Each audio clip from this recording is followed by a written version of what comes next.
Hello, my name's Eric.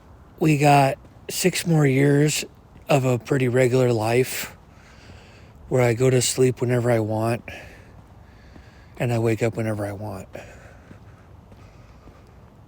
Um, what makes me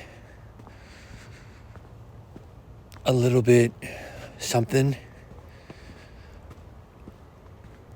in school, I remember in school, the worst part about school, I would say,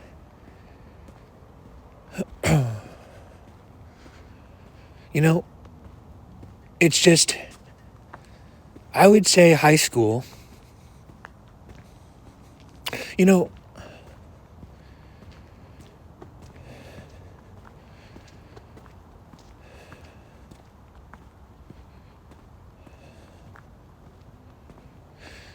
I just had this thought. If I have children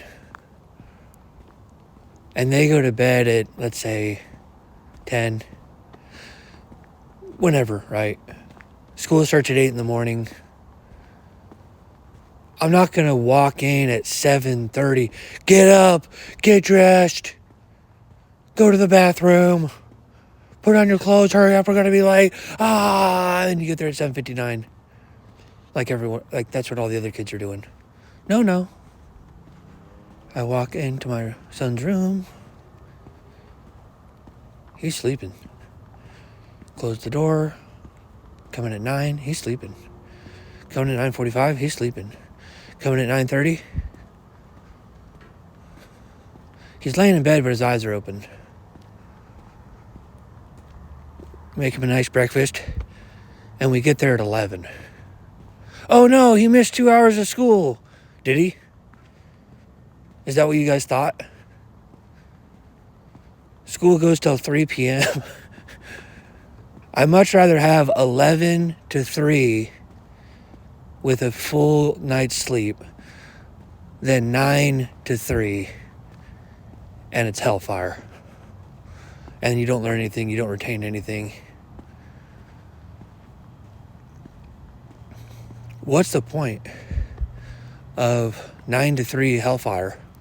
Now, if the kid has an obsession with school, he wants perfect attendance, he says, Dad, wake me up, and he gets pissed because he's 2 hours late and all his kids have an advantage, because that's different. That's way different. Then you wake him up at 7:30, and then you take him, and then, do you want me to wake you up next time? Yeah, I do. Okay, then I'll do it. That's one of those decisions where the kid gets to pick. But if it was up to me, I'd let you sleep in until 11. So then you have a massive advantage at school. The first day I walked into school, I was like, what the hell is this? The whole school was filled with kids, the whole class. And I'm here the late bird. And it's the first day of school. It was super embarrassing. They're like, who's this guy? I don't know, we have another kid here though. Everyone else was there early. Who shows up late on the first day of school? My dad didn't just raise us perfectly. He raised us better than perfect. And the reason why I had a little side quest was because I gave part of my soul to the internet. And a bunch of creeps on the internet telling me that the LDS Church is false, telling me that the Bible says that the church is false. And what else? League of Legends. I played... Listen, it's not video games' fault. It's that video game's fault. I don't regret playing Guitar Hero at all. That's just pattern recognition. Yes, there are some secular music that's just trash and witchcraft. Shout Out the Devil comes to mind from Guitar Hero 2. I think it's the first or second tier.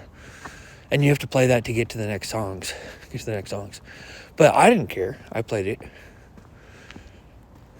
And in fact, I played it multiple times. I didn't just play it once and move on. It's like, the context is, well, I'm not playing it. They're playing it. Except I am playing it. It's amazing. I'm not going to say his name. I'll say his name if the Lord wants me to. Let's look at some numbers here. 608. Of course, I have nothing memorized on 608. Signs, I'm not a sign seeker, I'm a sign receiver. Yes, 1% of the time it works out, but that's just, or is it 98? Oh, it's 908. That's way different. Proverbs 908. What's Proverbs 9:8? What is it? Proverbs 9:8. What is it? I have a more intimate relationship with the numbers and the address than the verse sometimes. I know what it is. Hold on a second. I have my hoodie on. That's why I can't think of it. Let me take my hoodie off. All right. Let me think. Hold on. Rebuke a wise man, he will love you. Rebuke a mocker, he will hate you. Well, he's a wise man. Gary Girardelli, he listens to rock music. And it's privileged information. He told me this one-on-one. But I didn't get a 12:23. Prudent man withholds knowledge. I didn't get a 7:06, which is don't cast your pearls before swine. But it's someone else's sin. But for him, he's such a great guy. It's a huge sin. And I told him, it's demonic. And he says, probably. Is that going to change your life? Probably not. Makes me feel good, dude. We're on a highway to hell. Do highway to hell. I went to Las Vegas. The first thing that came into my mind, nice singing voice.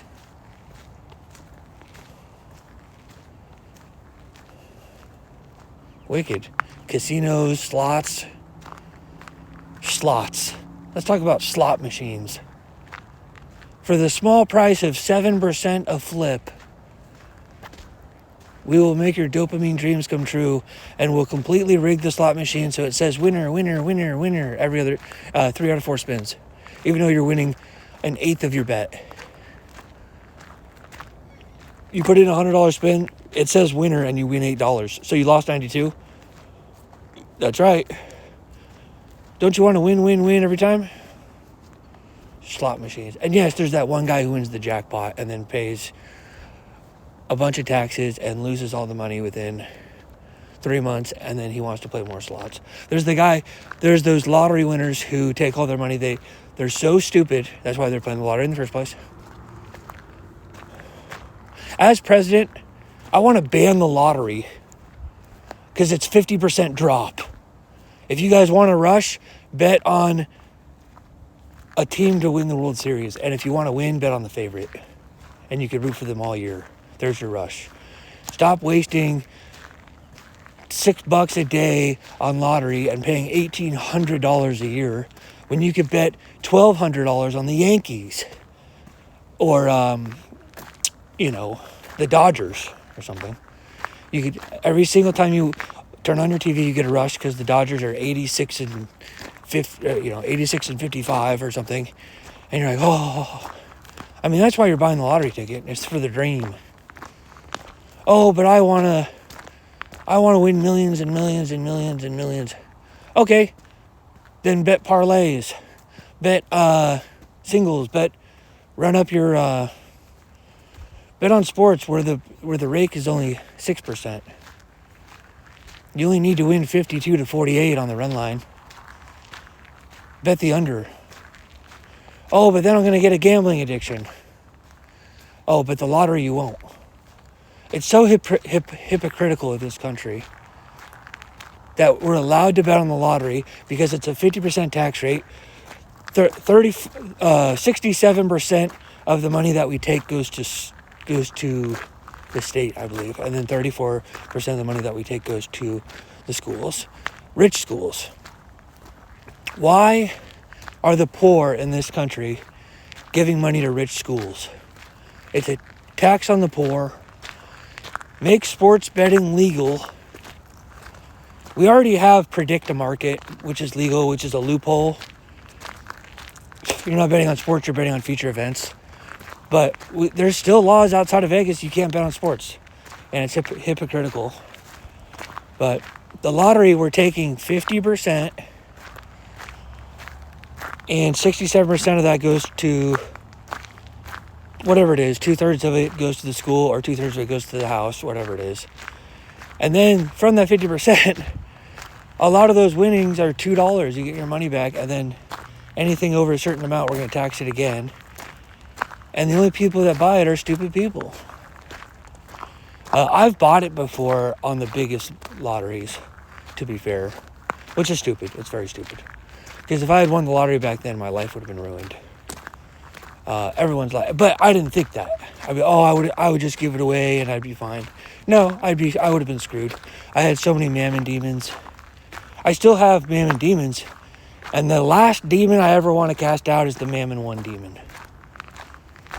I mean, maybe the joke demon. I don't want to cast out all the joke demons, because I'm going to joke my way to the political throne.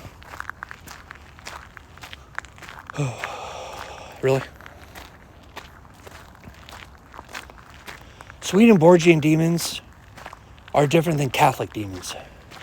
Catholic demons are, and LDS demons are perdition infused.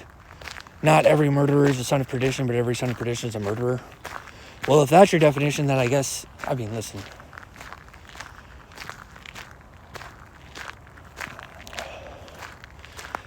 I had a revelation one time I was driving down the road. I said, are the devils more wicked than the angels are good? And the answer was no. And I think the devils, their whole thing, I think, is they think they're God, because if imagine God as in the form of a human, the form of a person, and if you zoom in on his shoulder, let's just use his shoulder, and you take 1% of his shoulder and you take that off and you chuck it 100 miles to the left, and it explodes into a shoulder god. The shoulder, the 1% of God's shoulder is so powerful that he thinks he's the God of gods. And there's some truth to that. So go back to the original God that threw it, and he's like, oh, I could beat you though. And the shoulders guy's like, no, you couldn't. You don't know who you're messing with. And then they arm wrestle, and then the shoulder god loses. And that can go one of two ways. But I saw an NDE one time where the God of gods made a mistake early on. And he created, and I don't like to use the word created because anti-Mormons lose their salvation when I say that word. Reorganized, produced, artistically manufactured, extremely infinite beings. And they were so infinite that it was too infinite. It was the same species as God, and it was too big too quickly. Same thing as the shoulder god. They immediately knew who they were, and they tried to do what the original God did, which is say, I am God and no one else. The and no one else part is what makes things brutal. Because if two gods say that at the same time, well, one of them's right, one of them's wrong, if they're being literal. Why can't we be friends? Why can't we be friends? That's what the first God said. And the second God said, why can't we be friends? Like, the first God, he knows what it feels like to be God and no one else. The second God doesn't. Because when he got there, the first God was already there, type of thing. But he just like, what? But he doesn't feel like that. It's like he turned the corner and he saw the other God. You know, the Lion, the king of the jungle.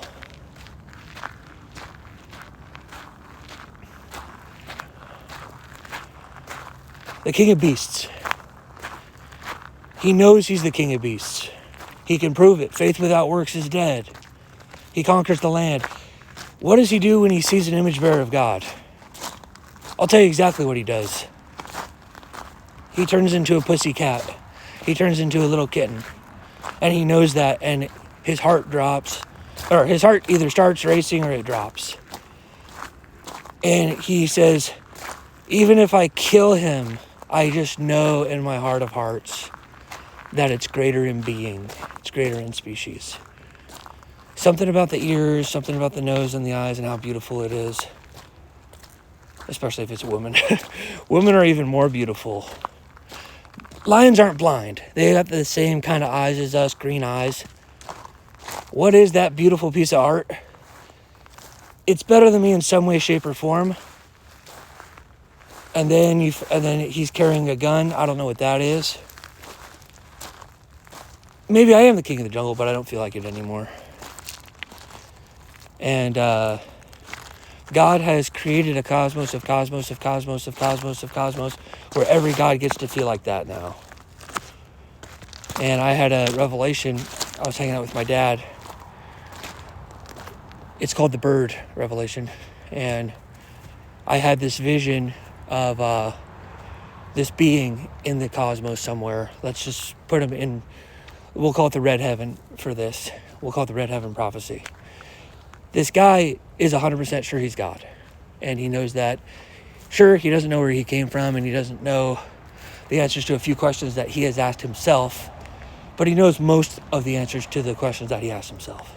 And he's a superhuman. And he's 975 million wins, 0 losses. And everyone worships him because he's worship worthy, and some people worship him because other people are worshiping him. But everyone worships him, and he's very nice.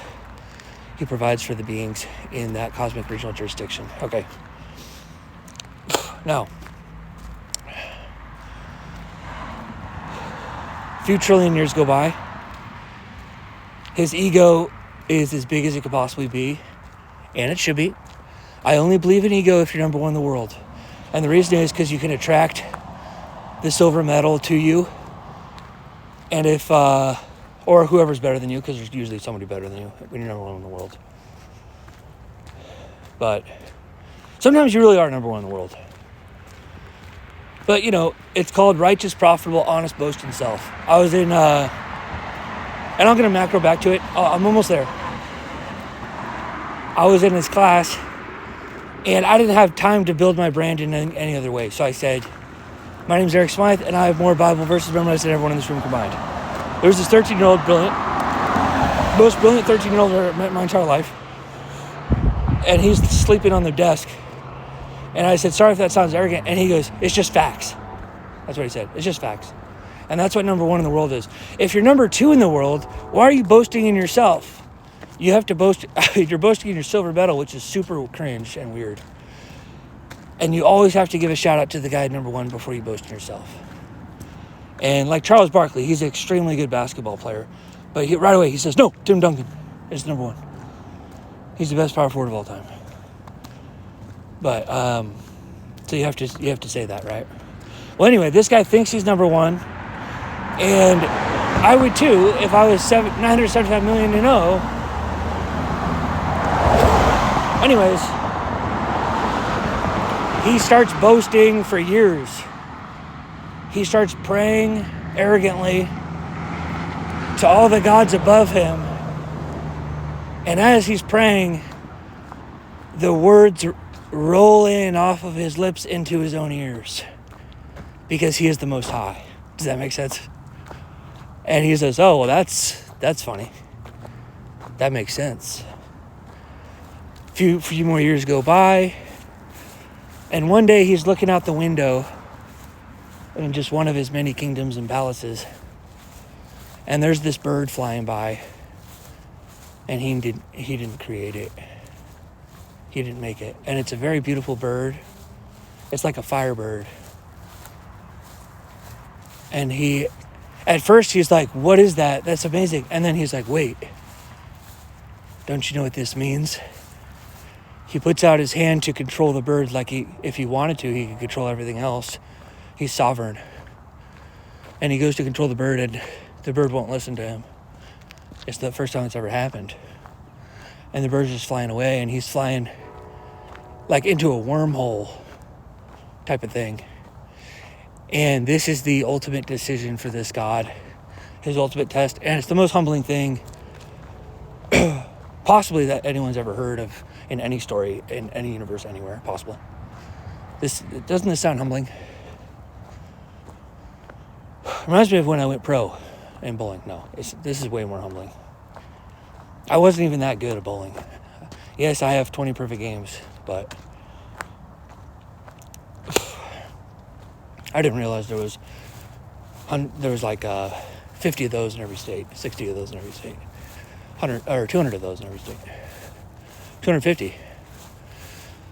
Well, 500 in California and like 40 in every other state. Okay, so he goes back to his citizens and his palaces and his kingdoms, and he has a decision to make. Do I tell them about the bird? Because they're going to know what's going on. 75% of his, 75 plus were worshiping him as Most High. He knows they're just going to want to worship the bird, or they're going to want to follow the bird. Now, should he lie? Should he lie and just never mention the bird? Move on with his life.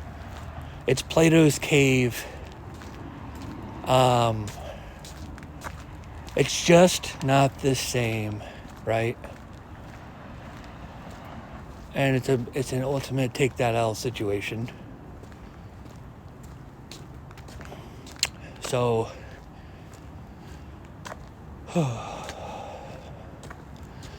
do you create something and throw it down the wormhole?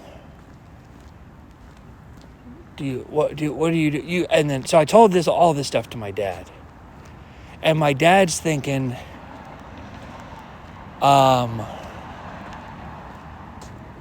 you got to red pill it, and you got to take the L.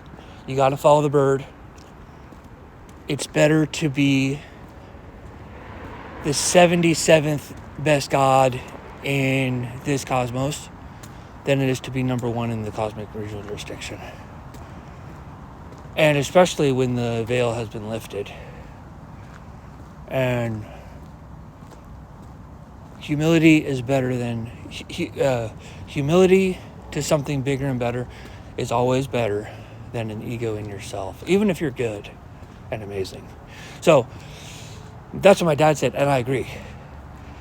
And you just take off your crown and you take silver medal or worse, and you just go through the Firebird, whatever it is. And even if you're better than the bird, the bird, listen, who created the bird?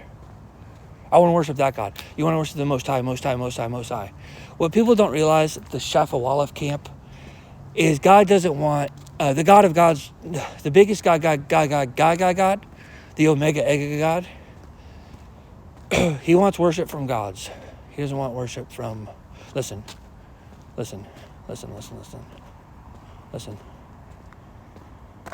I agree with my dad. You follow the bird. You follow the bird down the wormhole.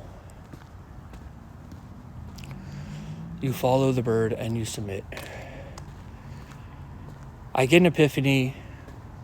I was talking a bit in the spirit there. Tell my dad about this chess video that I saw. And it's a video where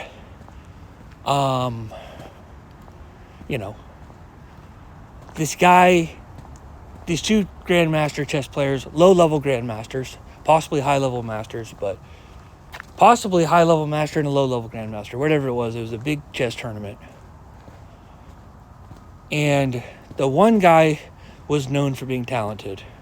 The other guy was known for being skilled.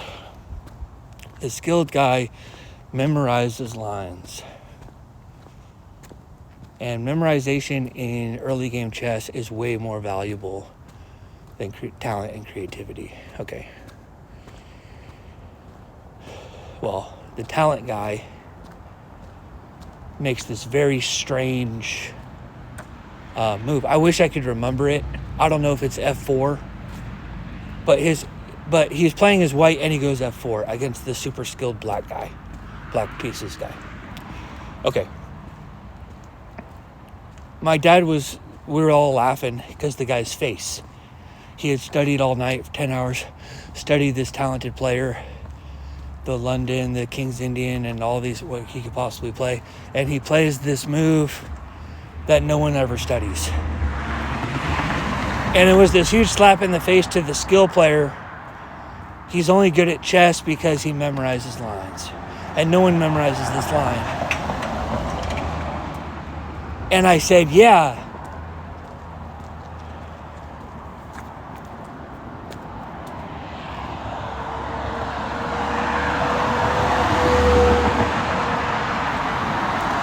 There's like 18 places you could go on the first move, right?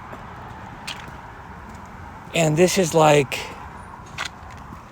I don't know, the 10th best or something, 9th, 8th, 7th best move. It's not really a move that you could do, right? Very creative, right? Okay. Guess what the move was called? Guess what the opening's called? Ready for this? The bird opening.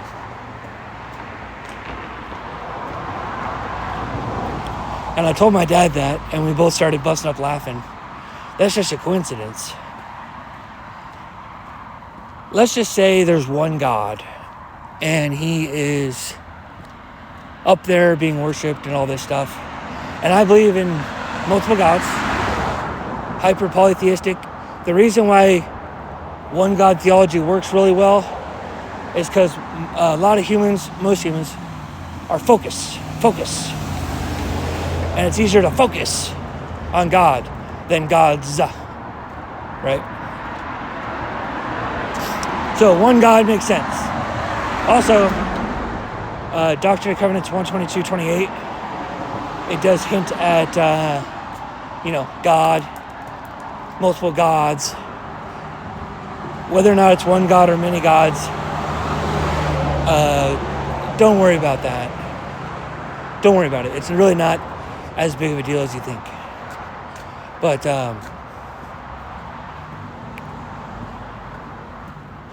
I could tell by the rainbow that things are good. The rainbow, multiple colors. Yes, there's some wicked stuff in this world, and there's, poop smells disgusting and all that stuff. I get that, and that's what my roommate likes to focus on. This sucks, huh? It's like, dude, you live in America, you're rich, there's all these safety blankets, you have awesome parents. No, it doesn't suck at all for you. Maybe it sucks for other people. So there are people who are so hungry and they're so starving and they're so crushed underfoot by this life, they don't even have time to complain. It doesn't even make sense to do so. They're just praying for their next meal. I remember walking home. There was this woman on the street with 2 babies. She it looks like she hasn't showered in 3 weeks.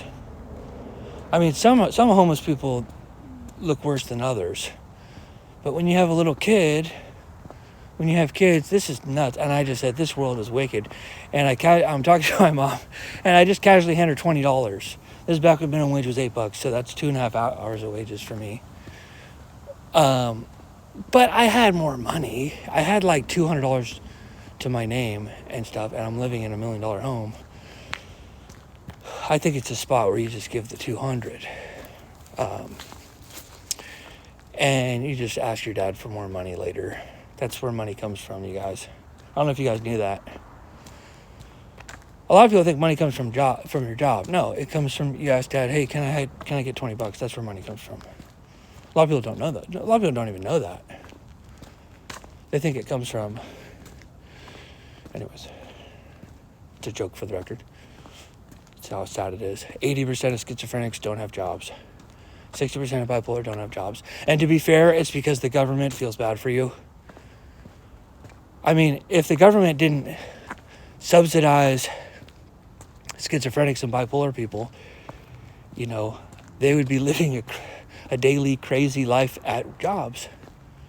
But it's a weird system that we have when the highest marginal tax rate in the world is going from welfare to minimum wage. Nobody can profitably make that jump. You're working for free, essentially. So, as president, I'm going to fix it somehow, but I have to pray about how to fix that. It might just be a spot. Obedience, I know. It might just be a spot where it's almost impossible to get on welfare. And then once you're on it, you have it for life. Or you have it until you make like an outrageously large sum of money, like $100K a year, let's say. And some people will do that. And part of it, and it's like, will you be excited to get off welfare when you make $100,000 a year? And then they'll say yes, then you mark yes. But this whole idea that we kick you, that we give you benefits and then we remove it the second you get a job, and now you're making exactly how much you would have made without working, it makes people never want to get a job. Now, I want to get a job because I want to pay tithing, and I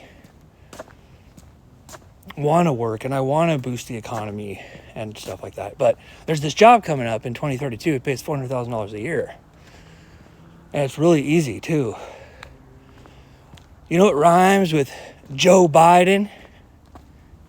I don't even know what I'm signing. I could do that job.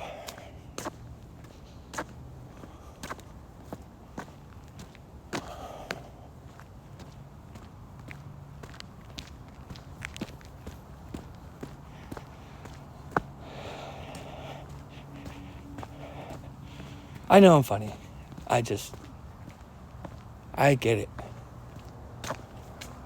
My dad just laughs super loud, and then he stops laughing and he forgets the joke and he moves on. He's like, yeah, Eric's funny. We get it. It's not like... Okay, don't say that. It's not one of those videos where you get to say that. Different video, yes.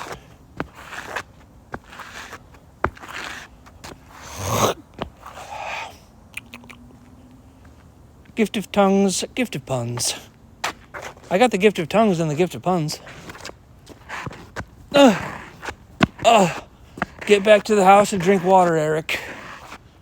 You need water for body. I have 3 spirit guides, the Father, the Son, the Holy Spirit, and I have the carnal trinity, me, myself, and I. Is that schizophrenia? No. I don't know what you're talking about. I'm switching it up like I'm trans. You don't think I'll transition?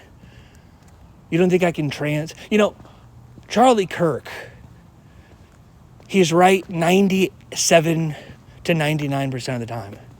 But he speaks as if it's 100%. What's wrong with that? There's nothing wrong with that. He believes he's 100%. But there's a difference between Michael Jordan versus LeBron, who's the GOAT, and pancakes, waffles, what's better, and can we kill little baby in womb? And if you use the same voice for all 3 of those debates, no one's going to know which one you care about the most.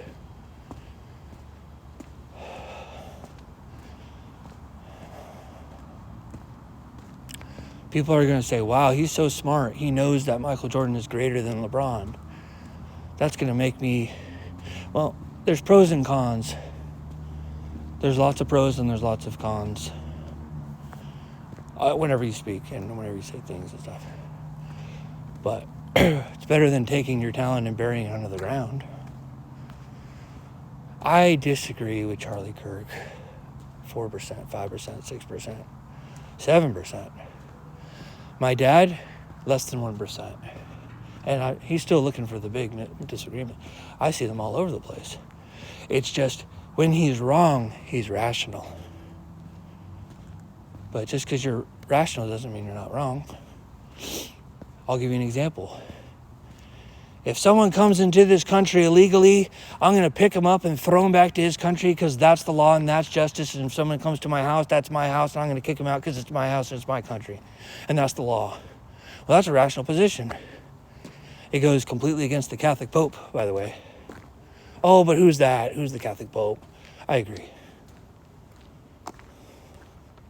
Charlie Kirk's way better than the Catholic Pope, right?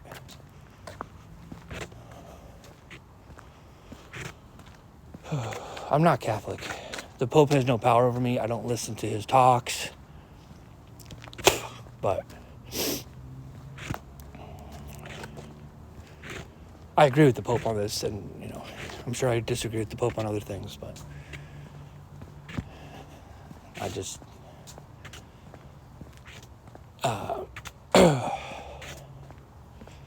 what would Jesus want?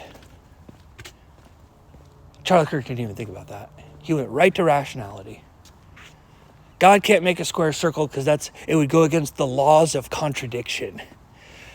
Well, you're an idiot. I hate when people say God can't make a square circle. I just hate that. What's so immoral about making a square circle? Why is God so wicked? Oh, it's not that he's wicked, it's that it's impossible. Okay, but the Bible says with God all things are possible. Matthew 19:26 says God can make a square circle. Jeremiah 32:27 says God can make a square circle. Job 11 verse 7 says God can make a square circle. Psalm 145 verse 3 says God can make a square circle. I can make a square circle. If I'm wearing glasses and I legally change my name to Circle, I'm a square circle and I'm a circle square. That's just one way. Oh, but you're just being a smart aleck. Okay, so I can be a smart aleck, but the God that you worship can't? Okay, that's a good point. Don't have to raise your voice. No, there are spiritual implications behind this. The essence of idolatry is the entertainment of thoughts about God that are unworthy of him. If you want to say God can't lie, what do you mean by lie? You flesh it out, it becomes very unrighteous. I agree, God's above that nonsense. This story just popped into my head. I get to say it. Spoiler alert. I don't know what I hate more. Confessing my sins or confessing my boasts.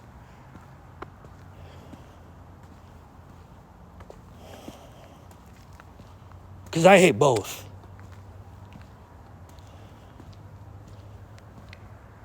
Zachary Savoy and my dad are playing pool.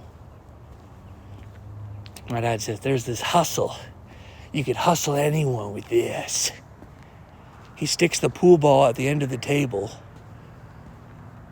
He puts it on a cue thing, like a chalky cue thing. And he says, you take the ball from the other side of the table and you just hit it really soft. Well, first you make a big bet that you can hit the ball and this ball hits that ball. And it's like an impossible shot. But he says, you trick him. You hit the ball and then you hump the table. And when you hump the table, the ball falls down. And then the ball hits the ball 90+% of the time. You got to make a good shot, but you're getting even odds, and you're going to mop up all the money. And if you miss, just laugh, and it's whatever. So Zach, tries it a couple times and get the hang of it. So he's looking for someone to hustle. $20. He's, oh, it's Eric. Oh, I'll do it to Eric, because Eric likes to bet. He says, Eric, I bet you I could hit this ball and hit that ball, like as if I didn't know this trick, as if I haven't seen my dad do it. I said, yeah, can you? You can do that? Yeah, I bet you $20. He said, I bet you $20. Okay. But I said, you only get one chance, one shot. You only get one. You can only hit the ball once. He says, okay. We put all the money over there. I think I have 3 5s and 5 1s, whatever. He's got a $20 bill and he's licking his lips. He's like, okay, here we go. My dad, at this point, is in some other room or something. This is Econautable.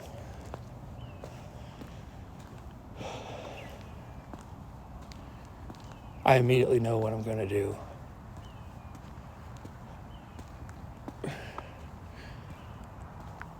He hits the pool ball, humps the table. The ball falls down, and I reach over the table and smack his ball across the bar, like 20, 30 feet, just gone. And the point was, if you can break pool axioms by humping the table, I can break axioms by smacking the ball. And it was also like, don't bet with me. It's not about what you bet, it's about who you bet with. And it was just like so many life lessons there. And I just walked over like a savage, and I picked up all the money from the cash. And my dad was like, oh my gosh. He comes over, he sees it. He says, Zach, that's my son, though. And when I said anyone except for, talk about an axiomatic. Everyone except for my son. And by the way, why would you scam my son? I just told you how to do a trick, and now you're going to use the trick to scam my son? I gave you this trick for free. But it's like, it's not just what you bet, it's who you bet with. I wouldn't let Phil Ivey play slots in my casino. I talked about slots earlier. Really? Hell no. He's one of those guys. By the way, slots are beatable. You find a game with a minor jackpot and a major jackpot. The minor jackpot always triggers before $1,200 so you don't get taxed on the minor jackpot. If it's $11.99, it's going to hit before $1,200. 100% of the time. So if you see it at $11.90, you could put in $1,000 and you're going to get $1,200 back, because a percentage of your bet goes to the minor jackpot. Not to mention, you could just randomly win the big jackpot too. But there's like around 100% chance you're going to win $100.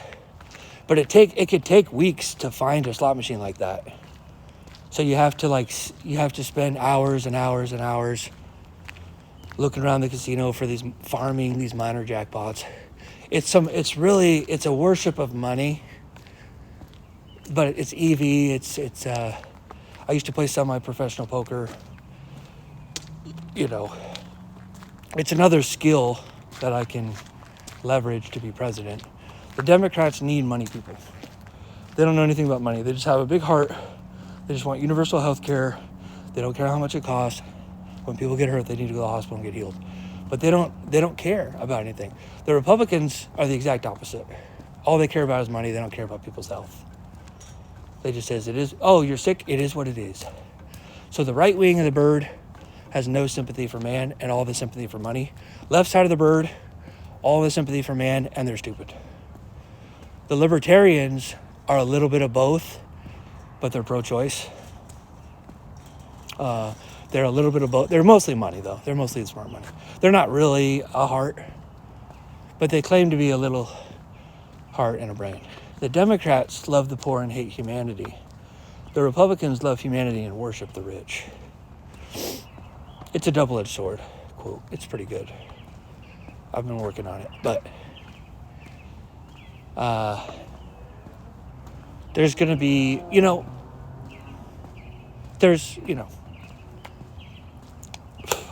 you ever heard that song? Don't want to be an American idiot. Dun, dun, dun, dun, dun, dun, dun, dun. The top 1% of the world is like, wow, what a song. And the bottom 99% are like, well, it sounds good, and I don't know, it couldn't possibly be talking about me. And it's just, he believes it. And the other songs are good. I like this band. I have high functioning autism called Asperger's syndrome. I'm extremely smart, and the one insult that pisses me off more than anything is you're an idiot. Now, I like saying it to other people. And now, there's exceptions. If someone truly is smarter than me, if they beat me at chess, if they're older than me, they might get away with it. Depends on the field. Or if I just say a really big L take, or if they're kidding.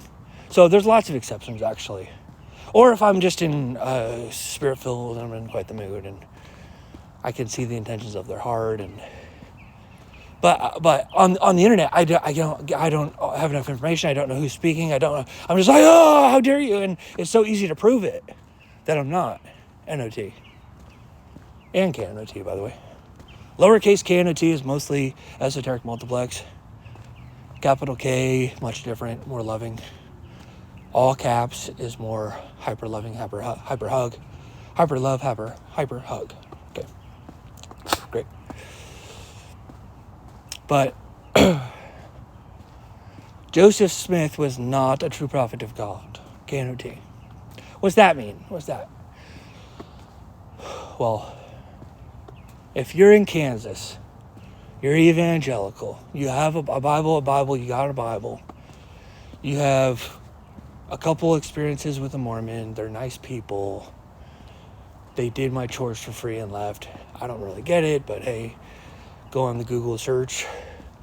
What Jehovah's Witness, they have the Holy Spirit's a force, and the Jesus is a created being, and Jehovah is God, and okay, I don't like that one. Islam, okay, Jesus is a prophet, and this is wicked. Then you go over here and you just start just going for the surface level Mormonism, surface level. Okay, what's that? Well, Joseph Smith comes up 1830, and then you get all of his sins. First things first, that's the first thing we gotta look at, his sins. And then it's like his worst quote, out of context, without audience, with a red background, and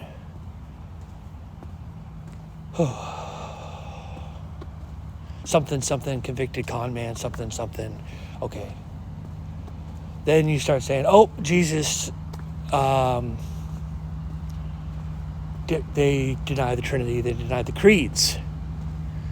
And then it's like, they have the open canon and stuff like that. And then you're like, okay, that's enough. I'm out. Well, first of all, they're going to be judged for being stupid. But to be fair, there are dumber people out there. At least they went to Google and looked up religions. I mean, there are people on Earth, they don't care about religions. They care about what they're going to have for lunch, and then dinner, and then sex. A lot of people, once they have sex, which they 50% do it in high school, drugs, sex. All I know about Jehovah's Witness is they knock on my door. Well, is that person going to get judged differently than the guy with the Google search that saw Jesus as a created being and the Holy Spirit as a force? Absolutely. The point is, Joseph Smith has infinite depth no matter who you ask. But for the people who are living in Rhode Island and they have a relationship with Mormonism the way most people have a relationship with Jehovah's Witness, all I know is they knock on the door. It's a little bit different, and it's they. Really? Well, I just saw a license plate that says NEH, and I have a rule when I walk around. I gotta obey, especially when they pop up. So nay, what's nay mean? I have to run that back. I have to run that statement back a little bit. Well, or at least try. Unless it's like a true banger, then you'll know. But there's exceptions. You got to use discernment when sign receiving too. Like the example is like you flip and point in the Bible, and it's like, do whatever God says, and then you flip to another point, and it's Judas hanged himself, and then you run out and hang yourself. Don't do that. That's just stupid. Bible roulette is fine, but use discernment, and anyways, nay. Well, maybe I should just overpower the sign. I don't think I said anything wrong. There's a difference between the top of the rabbit hole and 1% down. You're going to get judged greatly. The lifelong Mormon who's been taking sacrament, observing priesthood blessings, experiencing healings, the more entangled or involved, wow, I won't say his last name. Well, let's look for a sign. Okay, I will say his full name. Let's think about this. Let's get another nut. Yeah, we're doing it.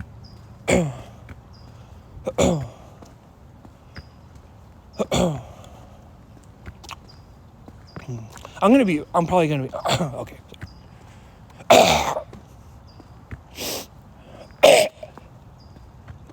Say it, Eric. Okay. Trevor Wendt was a guy who's a member of the Church of Jesus Latter-day Saints. His parents dragged him to church, so to speak. He never really believed it.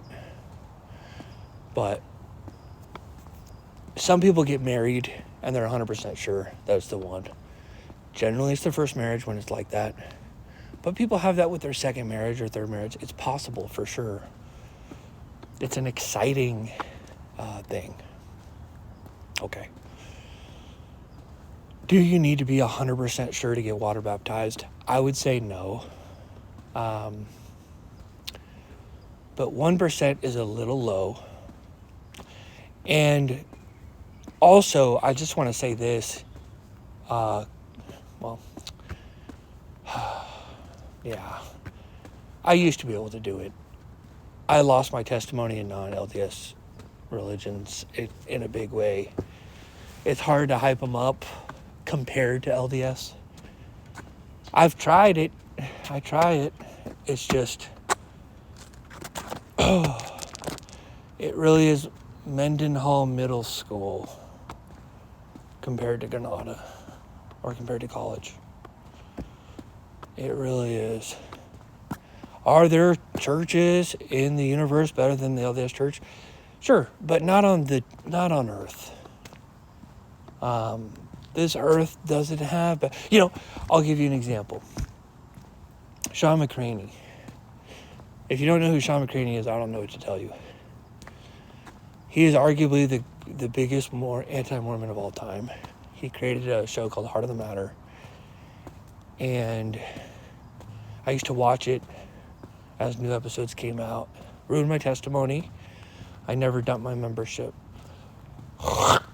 But I watched every episode. He was a spirit-filled bishop who repented of drugs and sex and all that other stuff. And yeah, he was given this massive heart, and he felt like he was born again. Now he's born again. In John 3, you get born again, and he says, I'm born again. I don't know what to do. And they said, stay with us. He says, no, I have the truth now. And now he just felt this godlike agency, this godlike spirit in him. Spirit-filled. Maybe just he reached a new depth of salvation, so to speak, and hits the top of Everest. And they said, that's great. Now stay. No. He switches to antimormonism.com, mrm.org, or whatever it is. Anti-Mormon and CS letter. And he goes all in on anti. But he's also all in on Christ. So that's pretty cool. He writes a book, Born Again Mormon. The Mormons hate it. The Latter-day Saints hate it. The anti-Mormons hate it. They all hate the title. But that's what it was. I was a born again Mormon. Goes to Utah, goes into debt to set up a show sponsored by Christians to bash Mormons. We lost 10,000 members because for over 10 years. But we also picked up 32,000 or 30,000 members, which is pretty funny. Any press is good press, right? So, I'm watching him. I lose my testimony a lot. a very decent amount. And just the way he speaks, I idolized this guy. He was my hero. And I was gazing and amazed. It's a gaze and it's an amaze.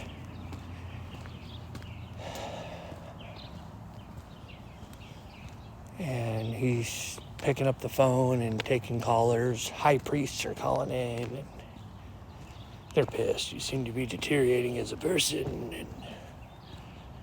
And he's like mocking the callers. And he was amazing. He had so much knowledge. This is when I first learned Greek manuscripts and how they can change the text. Finally, this Latter-day Saint called in. And he's had some close calls, but this was something else.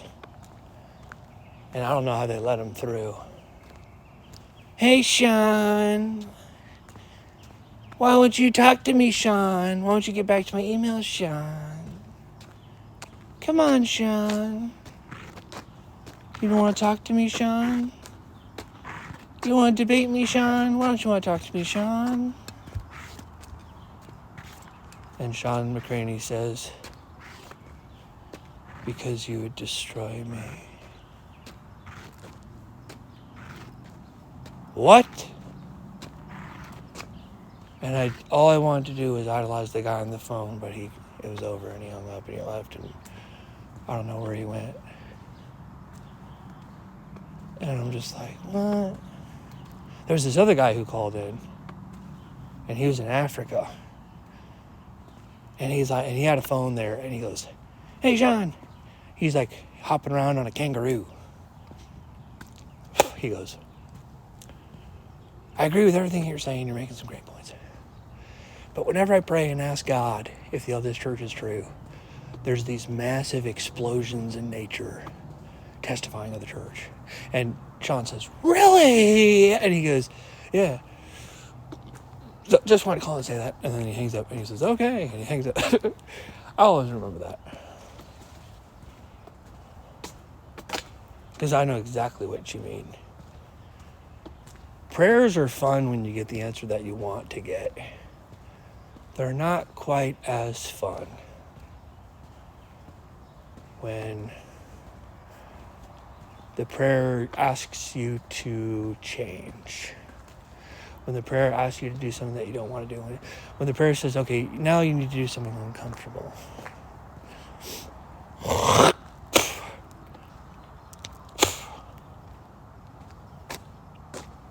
Then it's a little bit more difficult. What time is it?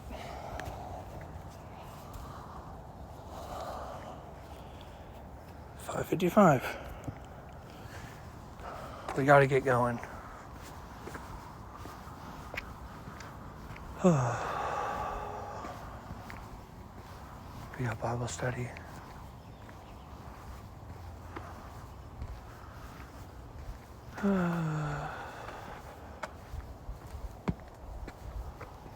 Dear Heavenly Father, please bless listeners. In Jesus' name, amen.